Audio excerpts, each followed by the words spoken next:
Edward Theodore Gein. Poucos nos causam tanto medo fora tão impactantes para a cultura americana quanto esse mano. Para nós brasileiros, ele é praticamente um desconhecido, mas o legado de seus horrores também chegou até nós. Bom, o que vocês vão ver agora é uma fresta aberta para o universo de violência real.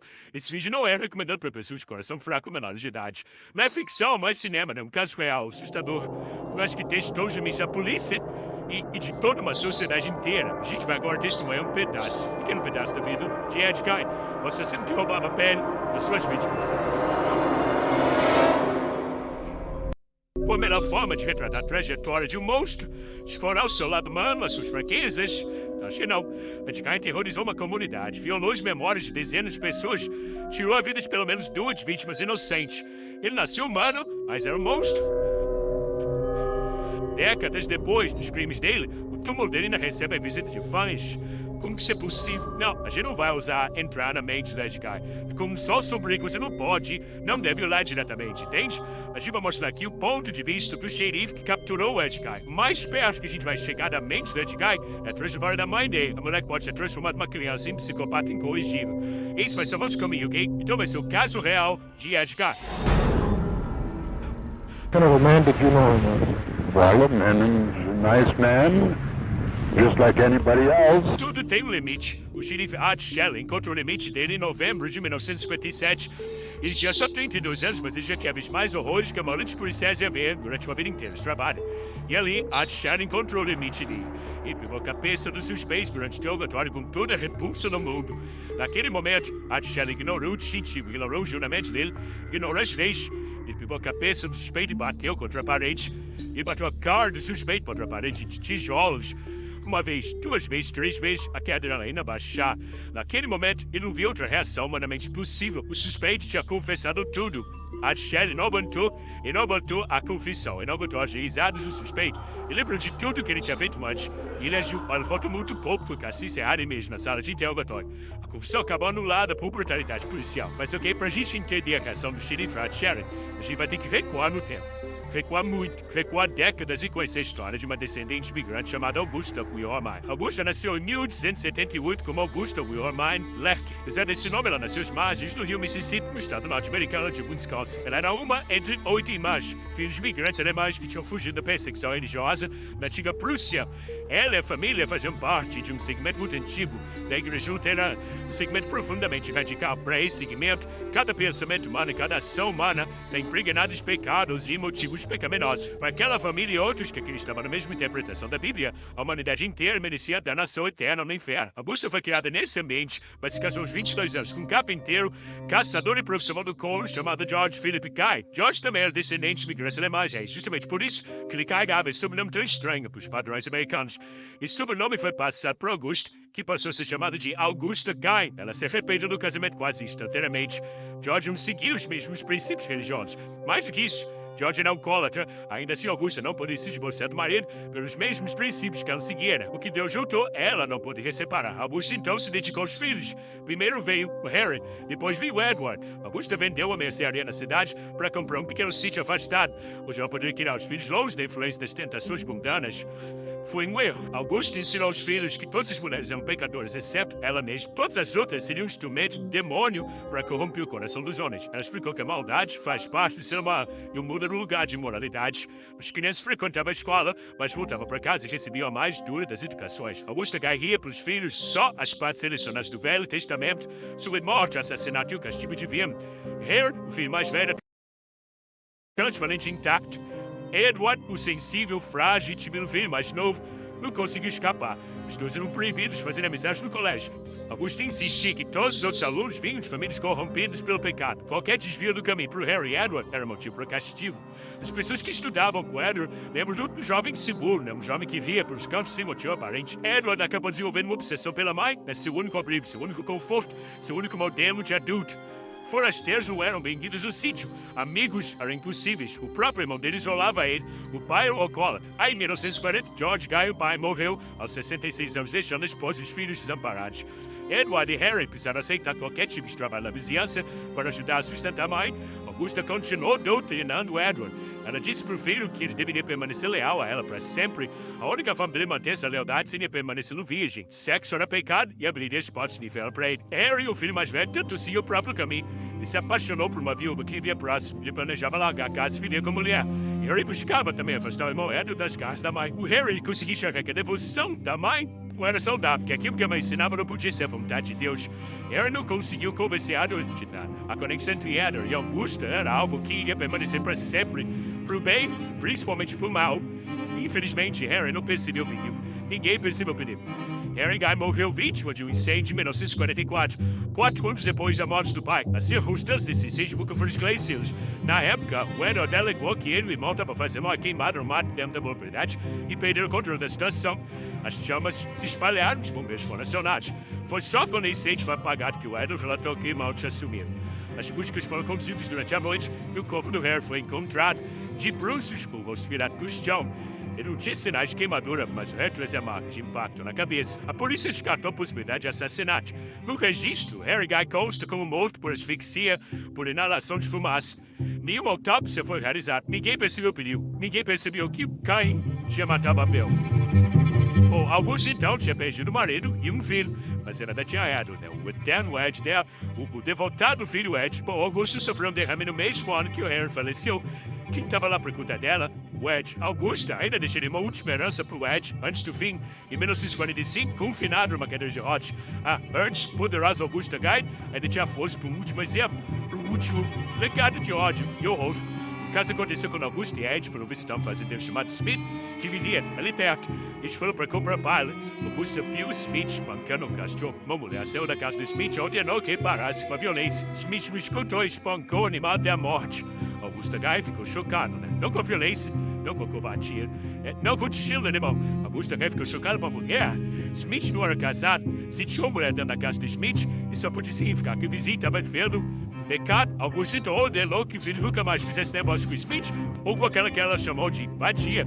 Naquele mesmo ano, Augusta faleceu aos 67 anos. Ela deixou Edward sozinho, né? Os pensamentos dele, sozinho com a maldade dele. Edward estava preso, não lá. Ed Gein, carniceiro de Plainfield. 12 anos depois, Ed Gein teria o rosto dele enfiados numa parede de tijolos. 16 de novembro de 1957, sábado, segundo dia de temporada de caça ao cervo na região. Bernice Ward estava cuidando da loja de ferragens da família, como fazia todos os dias, desde a morte do marido. Essa era a rotina dela nos últimos 15 anos, né? Ela era amada e respeitada por todos em Plainfield. Naquele dia, né, o movimento esperado era muito pequeno, porque eles esperam sábado e porque era temporada de caça. Bom, pouquíssimos clientes foram na loja naquele dia, ninguém viu nada. Às 5 horas da tarde, o filho da Bernice, o assistente, xerife Frank Warden, encerrou o expediente dele e recebeu uma passada na loja para ver como é que estavam as coisas. A loja estava vazia, a porta da frente estava destrancada e não tinha ninguém lá dentro. A caixa registradora ainda estava aberta e tinha uma trilha de sangue levando do balcão até a porta dos fundos. O chão tinha uma cápsula de rifle, o mesmo tipo de projétil que um caçador de cervo usaria. Frank Warden gelou na mesma hora. Os sinais estavam muito claros, eram sinais de um crime. Frank Warden gelou porque ele já tinha visto tudo aquilo antes. As pistas eram idênticas às pistas do desaparecimento de outra mulher. 3 anos antes, Mary Hogan estava cuidando de um bar afastado na área rural e desapareceu da mesma forma. A polícia tinha encontrado uma cápsula de rifle no chão e uma trilha de sangue para a porta. 3 anos depois, Mary Hogan continuava desaparecida. Por cidades de Plainfield tinha menos de 700 habitantes. Era um lugar pequeno, todo mundo se conhecia, todo mundo frequentava as mesmas lojas para comprar o que precisava. Todo mundo se ajudava quando a tarefa era grande demais. Todo mundo tinha estudado na mesma escola. Como seria possível um roubo naquela comunidade? 2 vezes, a mente do Frank Warden retornou nos últimos dias. Ele sabia que a mãe dele tinha recebido a visita de um cliente muito especial no dia anterior. Edgar tinha estado na loja e perguntado de brincadeira se Bernice queria sair para patinar com ele. Um comportamento muito estranho. Todos conheciam Edgar como um ermitão, um cara esquisito que vivia isolado numa casa onde ninguém podia entrar. Ninguém nunca tinha visto Edgar com uma mulher e, de repente, ele estava jogando um charme para a dona da loja de ferragens. Edgar também tinha perguntado se a loja iria abrir no dia seguinte. Bernice confirmou que a loja estaria aberta e que ela estaria lá cuidando de tudo. O Edgar prometeu que voltaria para comprar anticongelante. Bom, Frank Warden examinou o telão de notas fiscais da loja. O último registro feito por Bernice Warden era justamente da venda de anticongelante. Era o último recibo, era a letra da mãe. Frank pediu que os amigos da polícia dessem uma olhada na fazenda dos Guy. No mínimo, o Edgar poderia ter visto alguma coisa, entende? Bom, a polícia foi lá Ninguém respondeu. Quis voltar. Frank não desistiu. Horas depois ele falou com o xerife do condado, Art Shelley. Sabe, o xerife poderia dar uma busca na propriedade. Shelley concordou e foi para fazer buscar com outro assistente. Já na noite, Edgar definitivamente não estava em casa. Não tinha eletricidade na residência, né? Trevas profundas cobriu o lugar. Bom, Art Shelley puxou a lanterna e não tinha ido até ali para nada. Se o Frank pediu, era porque a coisa era séria, ele manteve a imagem da Bernice na mente. Era fundamental encontrar o paradeiro da mãe do Frank. Mas, onde procurar? A casa do Edgar era uma construção antiga de 2 andares.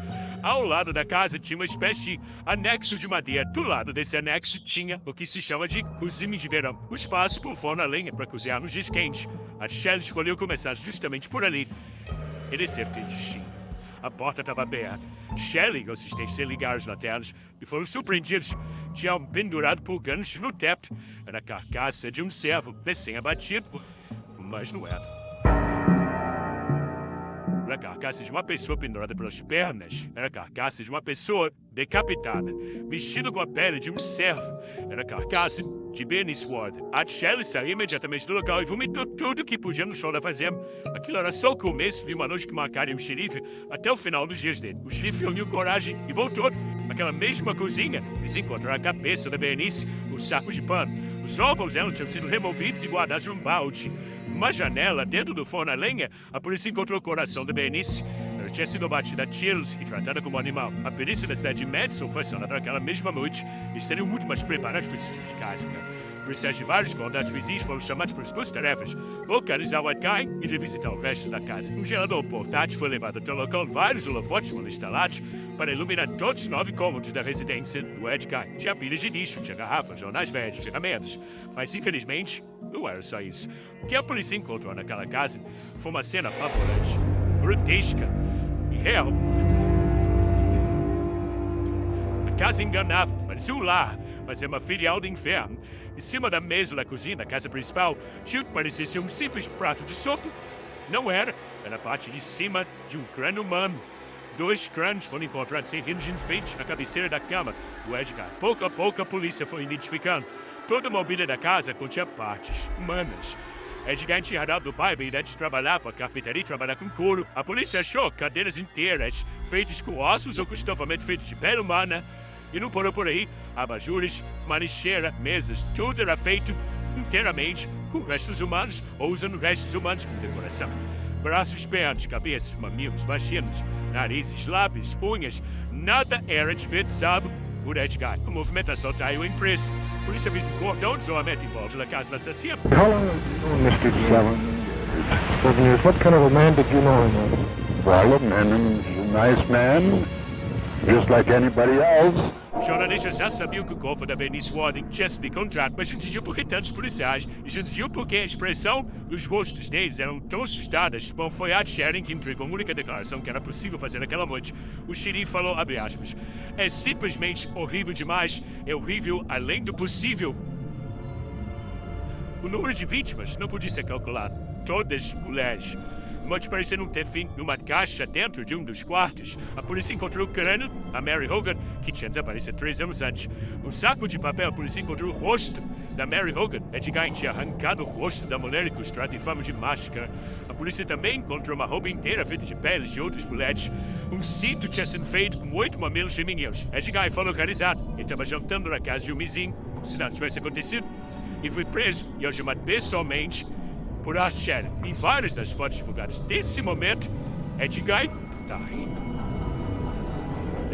Bom, a delegacia, Edgar confessou a morte de Bernice Warden com frieza e riqueza de detalhes. Naquele primeiro depoimento, Art Shelley não se segurou. Ele pegou a cabeça do maníaco e bateu com força contra a parede várias vezes. Esse depoimento foi ignorado pela justiça, mas não fez diferença. Edgar repetiu tudo de novo em vários outros depoimentos durante anos. Ele nunca se escondeu, demonstrou sinais de arrependimento. O filho de Augusta Guy era uma mente profundamente perturbada. Segundo Guy, pistas levantadas pela polícia, a maioria dos corpos mutilados encontrados na casa dele tinham sido tirados do cemitério. Edgar violava sepulturas de mulheres que tinham acabado de falecer e estava tentando preparar uma roupa de mulher, de forma que ele pudesse se tornar a única coisa que ele amou nesse mundo. A própria mãe. Art Shelley passou os meses seguintes a ter ligações e dando respostas de outros investigadores de outros casos aparentemente próximos que poderiam ter ligados a Edgar. Felizmente, né, ou infelizmente, só as mortes de Mary e Bernice foram conectadas a Edgar. Nada mais nunca foi comprovado. Edward Theodore Guy Carniceiro de Plainfield foi cancelado por uma junta psiquiátrica como inapto para julgamento. Ele recebeu tratamento para transtornos mentais e foi considerado habilitado para ser julgado só em 1968, 11 anos depois de ser capturado. Edgar foi condenado por assassinato de Billy Swan, mas declarado legalmente insano. Edgar foi confinado em asilos psiquiátricos até 1984, quando ele faleceu aos 77 anos, vítima de câncer no pulmão. A casa do Edgar foi marcada para ser leiloada em março de 1958. Dias antes, ela pegou fogo. Misteriosamente, o corpo dos bombeiros voluntários de Plainfield pegou o caminho mais longo possível para chegar lá. Eram só 10 quilômetros de distância, mas quando as equipes chegaram, a casa tinha queimado até os alicerces. Frank Warden, filho de Billy Swan, era agora o capitão do corpo de bombeiros. A causa do incêndio nunca foi investigada. O xerife Art Shelley sofreu uma parada cardíaca um mês antes do julgamento de Edgar e tinha só 43 anos. Mas como falei no começo desse vídeo, Art Shelley já tinha visto mais horrores do que a maioria dos policiais vai ver uma vida inteira de trabalho. A família dele lembra que ele viveu assombrado por tudo que tinha dentro da casa do Edgar. Tudo que ele viu lá dentro, a Shelley tinha medo de testemunhar no tribunal e reviver tudo aquilo que ele abalou ele psicologicamente, profundamente. Ele não queria voltar para aquele lugar, nem pensamento. A Shelley também tinha medo de admitir na frente do juiz que tinha espancado acusado. Ele era um homem honrado e morreu caindo numa vergonha que não era dele. A Shelley foi esquecido, mas Edgar sobrevive. O assassino serviu de base para o livro Psicose, depois viraria um clássico do suspense nas mãos do cineasta Alfred Hitchcock. A gente, além do serial killer, atormentado pela figura da mãe, que matava mulheres e se vestia como a própria mãe, esse conceito seria reaproveitado no filme Silêncio dos Inocentes, que serial killer Buffalo Bill também está fazendo uma roupa fabricada com a pele das vítimas. As máscaras do Edgar e a coleção macabra de móveis dele também serviram de inspiração para o filme Massacre da Serra Elétrica. A própria história do Edgar foi adaptada diretamente para o cinema e TV e formas documentários e filmes. De alguma forma macabra, Edgar passou a fazer parte da cultura ocidental. Uma busca simples no Google revela centenas de sites vendendo livros, discos, fotos, souvenirs, filmes e até camisetas com a figura do Edgar. A sombra maligna dele retorna para atormentar a gente, para testar os nossos limites como sociedade, sabe? Para questionar, para a gente questionar o que deu errado com o Edgar. Augusta realmente fabricou um monstro? Ou tudo aquilo já estava dentro dele? Por que a gente continuou obcecado por figuras assustadoras em que a gente menospreza os verdadeiros heróis? Já se pergunta isso? Bom, eu não tenho nenhuma das respostas. Eu sei só que Augusta H. acertou uma coisa. A maldade faz parte do ser humano. Esse é um caso real de super-herói sua ficção. Essa é uma história que não tem um final feliz para ninguém. Obrigado por esse vídeo, espero vários comentários de vocês aqui embaixo com novas dicas para esse canal. E não se esquece, se inscreve nesse canal e até o próximo vídeo. Abraço!